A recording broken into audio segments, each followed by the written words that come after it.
Hi, this is Rachel Tessman from StampYourArtOut.com. Did you know Stampin' Up's June 2018 Paper Pumpkin Kit, Broadway Star, was designed to coordinate with the Broadway Bound Suite in the 2018 through 19 annual catalog? The colors, patterns, and images in this suite of products open up an even bigger world of possibilities if you like to make alternate projects with your paper pumpkin kits, or if you like to make your kits last longer. If you were to make all the cards in this paper pumpkin kit as is, you would still have the stamp set, the ink, and a few extra accessories remaining. So I thought it would be fun to make matching gift bags and tags to go along with the kit's celebratory cards. The collapsible gift bag is a little tricky to explain just in words and photos, so I have a quick tutorial video for you today to show you how to make it.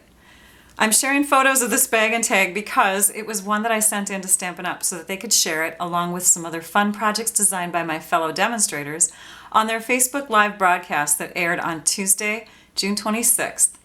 If you'd like to watch that recorded broadcast, I've added a link below. Here are a couple finished ones that I made with other sheets of designer paper. This one was made with two matching 12x12 papers from the Petal Promenade designer papers, and this one was made with two matching 12x12 sheets from the Share What You Love designer papers. I'll even show you how to make the sturdy handles. If you're watching my video on YouTube, I have links below in my video description, including one that will lead you to my website where I've shared close-up photos of what I'll be sharing today. Let's get started. When I create my alternate paper pumpkin projects, I always try to use as very few extra supplies as possible. I don't want my subscribers to have to buy it all, own it all. But there are some basics that you need in order to do some of these alternate projects. The trimmer is one of them, the trimmer with the scoring blade attachment. A bone folder is an awesome tool. You don't need it, but it's really helpful when giving good creases. A paper snips or scissors. And then my snail adhesive is the one I go to a lot. Now for the bag, you're going to need an extra stronger adhesive. I'm going to use the tear and tape adhesive for that, but yes, keep the snail there. That'll help for the quicker things. And then we're going to also use a few tools for scoring and marking, a ruler and a pencil. Those are not in my online store, but I'm sure you can find some around your house.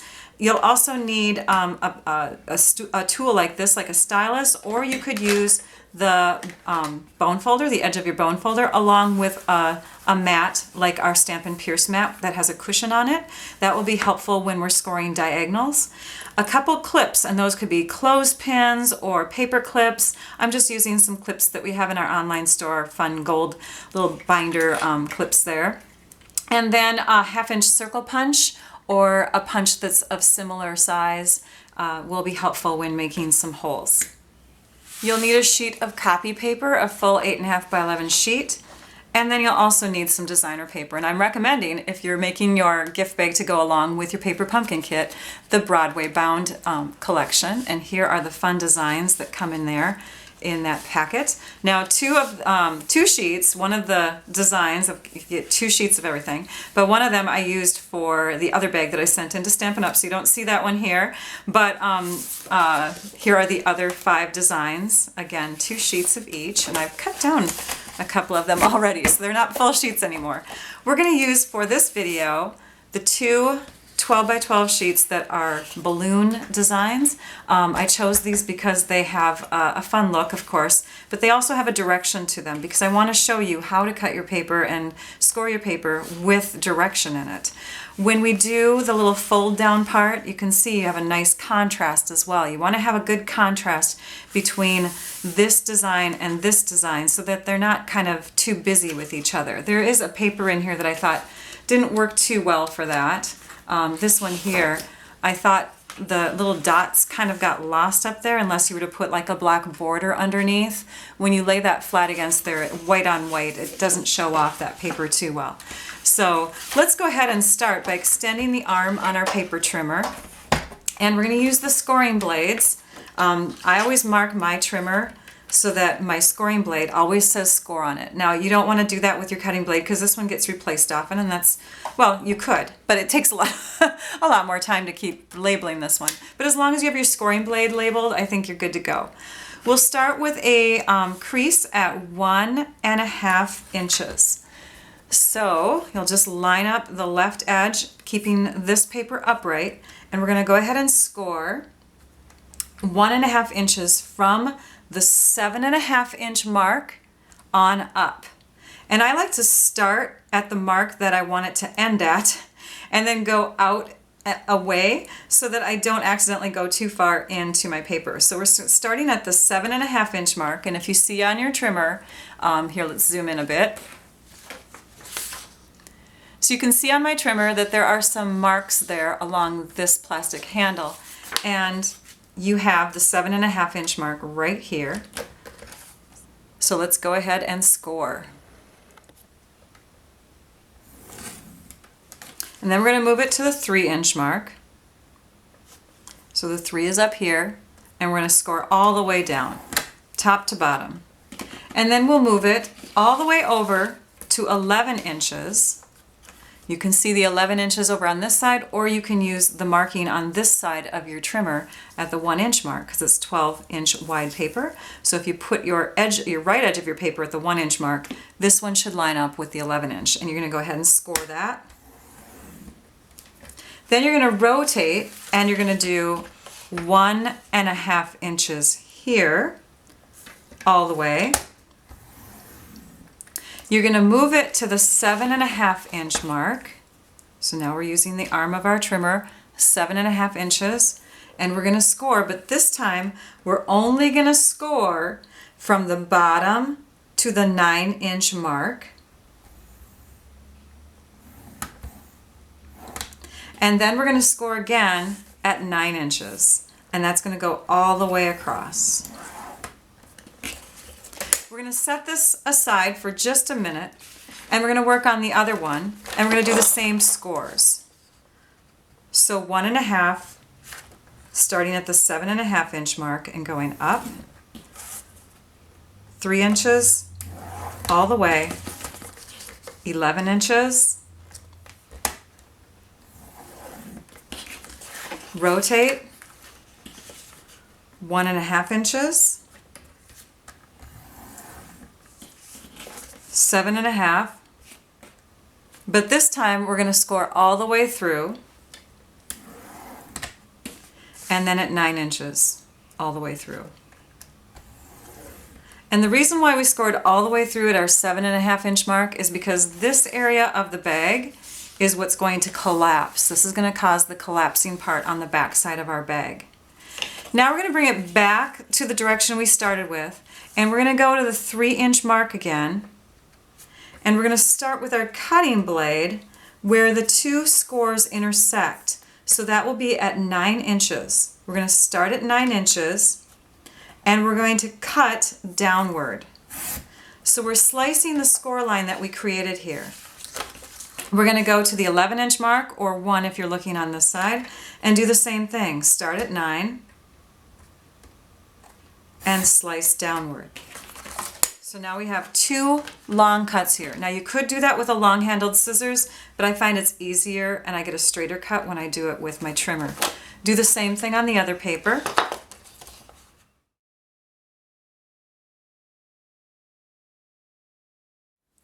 So now I've taken the trimmer and set that aside, and I've got a couple other score lines to make. So I'm going to bring in the Stampin' Pierce mat and either a stylus tool, or you could use a bone folder or the back of a butter knife for creases. And we're going to go ahead and we're going to flip this over because this pattern is so busy. We're actually going to flip it over, and we're going to look on the back side, because on the back side we can actually see the score lines a little bit better.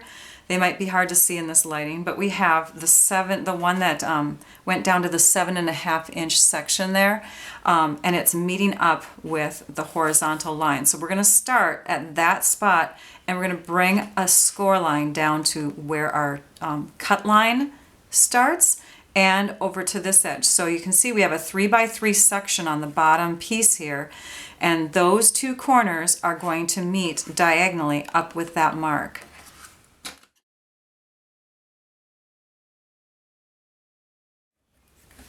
Do the same thing to the other paper.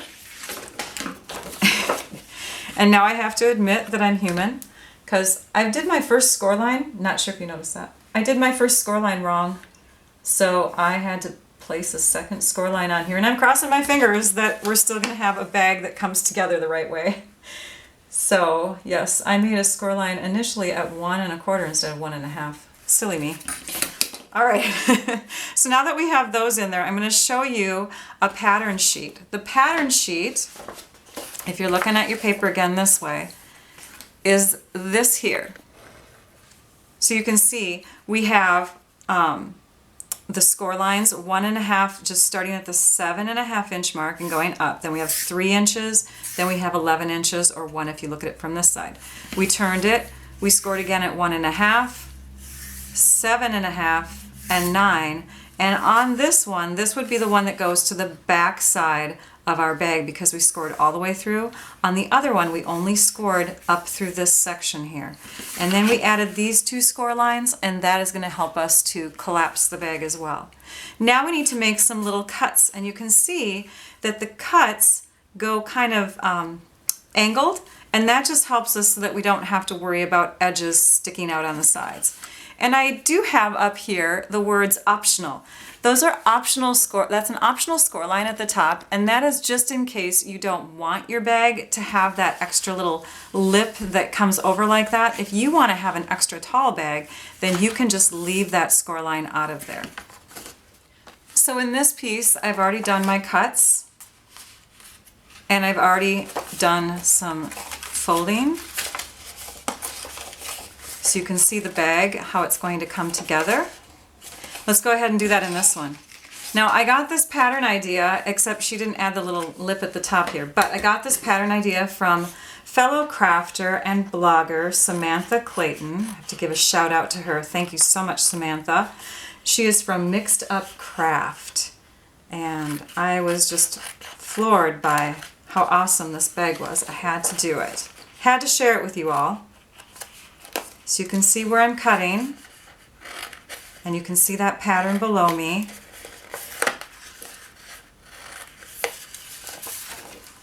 And then we go ahead and we crease, and this is where the bone folder comes in handy. So bring that back in. We'll make all these creases nice and crisp. We want the ones on the bottom. And that will definitely help when assembling the bag if you have the folds already kind of emphasized in there, especially these here, because this is hard to fold if you do not have them already sort of creased already. Okay, so now we can go ahead and add some tape and connect the 2 papers together, and then we're going to do some handle stuff. I'm bringing in my tear and tape adhesive, which I think is awesome. I'm a tape girl, I'm not a glue girl. But this is really good stuff, nice and strong. And you are able to tear it, you can tear it. But I find that when I tear it, I always tear it too close to the paper and then bits of paper come off with it. So I don't know, I just bring in my scissors when I do it. On the front side of the bag, you want to put tear and tape adhesive along these 2 1-inch wide sections. And then we're going to flip it over and we're going to put tear and tape on the other side. But just on the front, let's go ahead and start by adding 2 long strips, one really close to the fold line and one close to the edge, like this. And you'll do that on both pieces. And you can emphasize with the bone folder to really make sure that adhesive is nice and strong.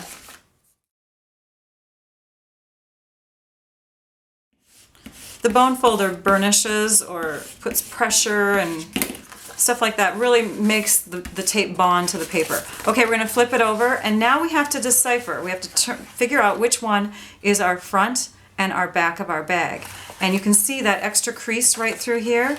That is going to indicate that this is the back of the bag. We do not want to put extra adhesive on this one. We want to put extra adhesive on this one. So we're going to start with this one, which does not have the crease going all the way across. And we're going to go ahead and put adhesive on all 4 sides of this largest lower panel.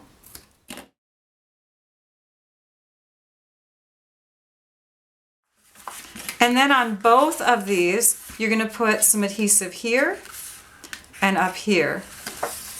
So let's go ahead and start with this one.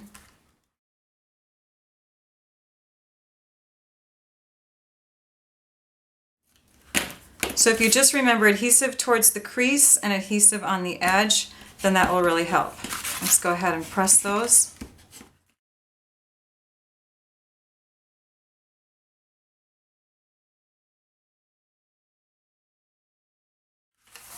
And now we're going to take and fold the flap down. Fold this flap down, flip them over. And when we put them together, this piece here is going to connect to the inside of this piece here. So we don't want to intersect them like this when we put them together. We want to keep them separated like this. But this little flap can tuck in and go under and help to hold it. What we're going to do is we're going to put the two pieces together nice and secure first, and then we're going to clip them, and then we're going to lift up and we're going to tape the two side edges. So again, here are your pieces, top of the bags. This piece is going to connect to the back side of this one. So we need something to kind of help hold it. So we're going to flip that little tab in, and then we're going to close them together. And we're going to do the same thing to this side. So this flap here is just going to stick down against the foil side of that paper. But this one is going to tuck in and under like that. And now what you need to do, this is where you get a little, real exact and real precise. But you want to make sure that your top edges line up, that your bottom edges line up, and that your sides don't have any excess hanging over. And you just clip them in place. So we're going to clip one here, and we're going to clip another one on this side. And then we'll do some checking, making sure everything looks pretty good. Let's just bring this down just a little bit. That looks better.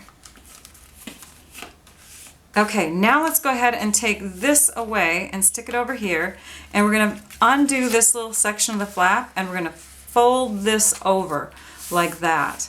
And we can go ahead and tear off the backing on our tear and tape adhesive.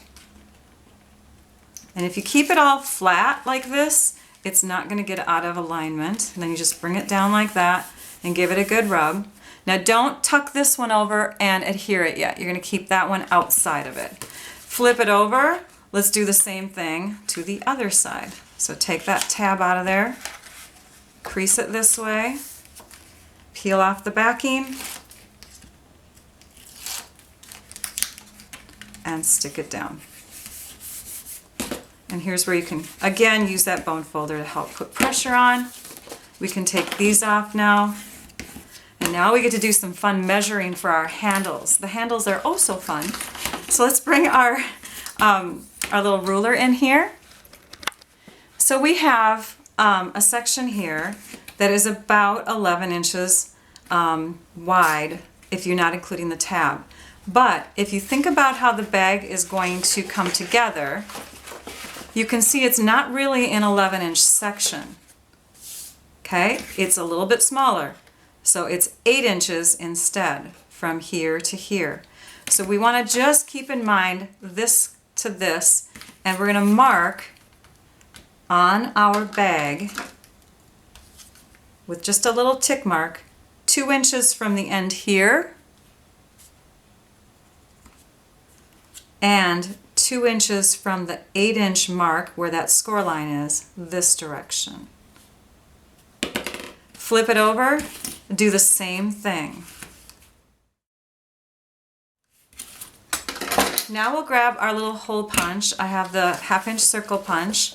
Any kind of hole punch will do as long as you can get a little cut in there that's at least 3/8 of an inch wide. So we're just going to come down not too far, just a little bit, maybe an 1/8 inch in, and we're going to punch that. So we have a slight little divot in there. Can you see that? Let's see if I'll put some paper up against it. So now you can see there's a little bit of a circular cut in there, and we're going to do the same thing to the other side. Those are where our handles are going to insert. So we need to insert our handles before we close this up. So let's go ahead and add some adhesive. We're going to add two tiny strips, not more than an inch, coming down from each of those holes on the inside here. And you don't want the adhesive to go into the holes. You want it just to start here and go down. Flip it over and do the same thing on this side. It's time to make our handles. So we're going to zoom out. I loved this idea that Samantha shared. Okay, so you're going to take a piece of copy paper and you're going to fold it in half. You're going to crease it. I always fold it in half in both directions, and I use my fingernails to kind of give it a really strong, crisp crease. And then with your hands, because you kind of want a rough edge there, you want to go like this to separate the two pieces. That gives you a nice rough edge along there. And then we're going to use the edge of our table to help give it a little bit of a curve. So what I mean by that is if you have a sharp corner, let's just take the paper pumpkin box for example. You have a good sharp corner on your desk. You're going to roll your paper downward, and that's going to give it a little bit of a curve. And the more you can roll it, the better. You want to really get some good curl to that paper. Okay, so get that started on the edge of your table. You should have a good curl in them that look like this. Now you want to make sure that that rough edge is on the outside, because you're going to start by curling the real crisp edge in first. And you want to get it going. You can sometimes, I know this is gross, but lick your fingers to kind of get the paper caught in there. And you want to roll so that you're keeping the paper as long as possible. And I love the tip that Samantha gave on this. If you are rolling more upward in this direction than in that direction, you're going to get a longer handle. So we want to make sure that as we are rolling, that we're trying to keep it as long as possible.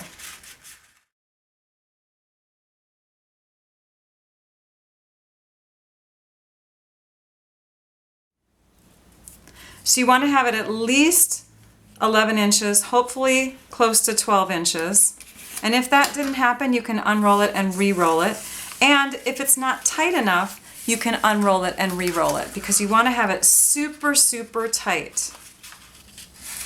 And when it feels like it's coming together, then we're going to add some snail adhesive on the outside edges, really close to the edge of that corner that is going to be the final corner that wraps around. You want to get it right to the end there. So keep it nice and tight.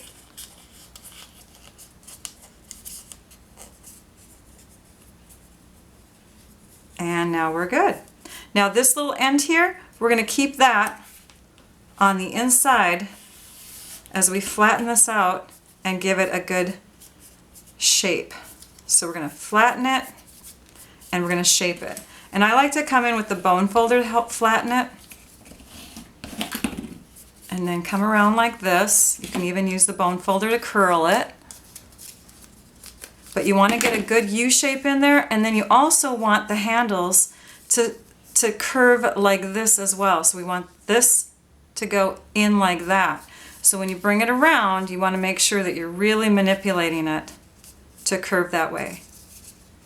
And because I'm not a glue girl, I didn't do it the glue way that Samantha shared. But if you want to do it with glue, then it'll really hold together all along those little edges there. So now we have a nice little handle. We're going to do the same thing to this one.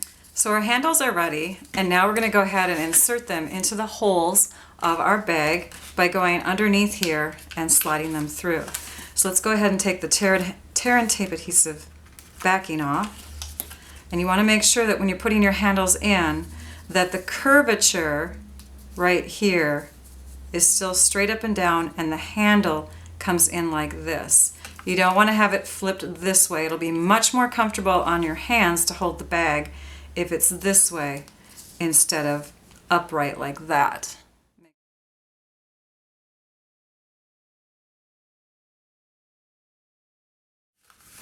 And then lastly, we'll just put a couple pieces of tear and tape adhesive across here to really hold it in.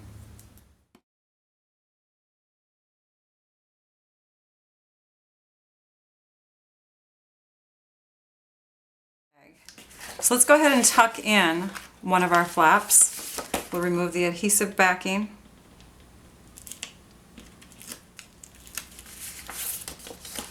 And we're going to lift up and tuck it under and press. Do the same thing to the other side.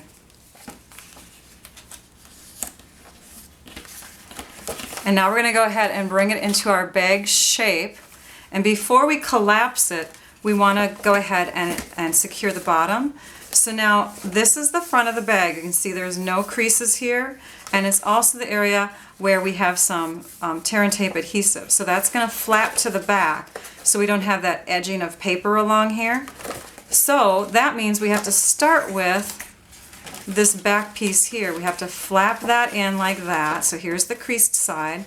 That flap is going to come in first like this. These two are going to come like that, and this one's going to come up like that. So to get this as good as possible, we're just going to tear off the backing on the tear and tape adhesive just along the two edges that are closest to the score on our two outer flaps. Don't remove any backing elsewhere, just those two. And then we're going to hold this nice and straight, and we're going to look to make sure that our rectangular panel down here is looking even along the side edge and along the back edge. So if you see a slight angle on there, you know, if it looks angled, you can see a little gap, then you don't want to adhere it down yet. So don't look for, you know, make sure there's no gaps in there. It's hard with the handle to show you, but here. So you want to make sure there's no gaps. And then you're going to flap these down. And we're not adhering the whole thing yet because you want to make sure that you get it right. So we're just going to adhere one of them on this side.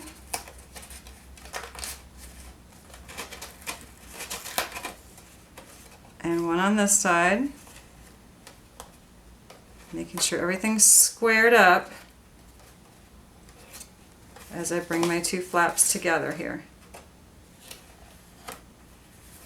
And then you'll want to prop up your bag like that and press on the inside. Okay, looks pretty good. And now we're going to go ahead and take off the backing here and just go ahead and stick those down.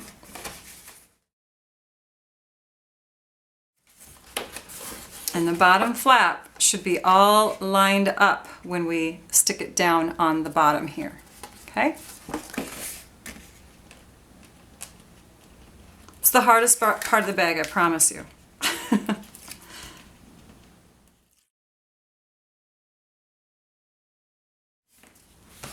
And then we'll pinch in the sides. And this is where the crease is in the back. So as you press the bag together, you want to make sure that the creased side is the side that is going to be collapsing. Pinch that side the most. You don't want to have any puckers in here as you're doing this.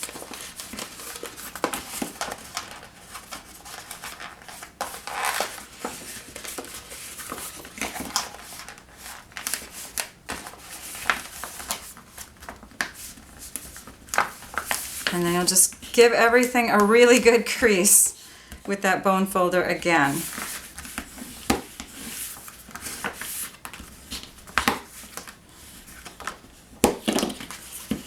And once that's done, you can open it up and you can decorate the bag. Isn't that fun?